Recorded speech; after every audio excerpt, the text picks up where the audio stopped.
மேலறை தியானம் ஆகஸ்ட் மாதம் 3ஆம் திகதி திங்கட்கிழமை 2026ஆம் ஆண்டு.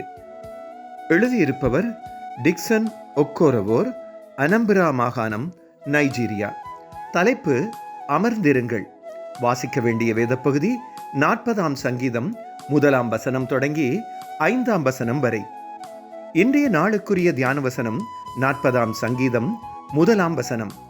கர்த்தருக்காக பொறுமையுடன் காத்திருந்தேன்.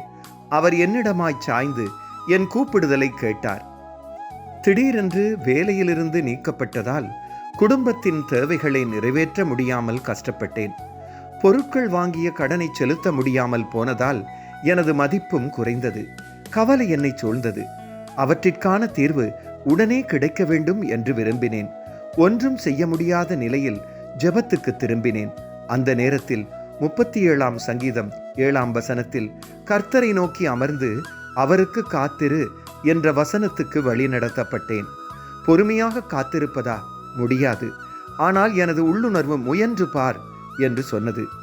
ஆரம்பத்தில் முடியவில்லையாயினும் சிறிது நேரம் போனதும் குறிப்பிடத்தக்க விடயம் நடைபெற்றது. கவலை அகன்று ஒருபோதும் இல்லாத நம்பிக்கை வந்தது.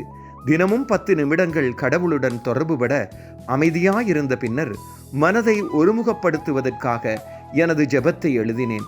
தினமும் நன்றி சொல்ல வேண்டிய 3 விடயங்களை எழுதினேன். தைரியத்துக்காக விசுவாச சமூகத்தினருடன் இணைந்தேன்.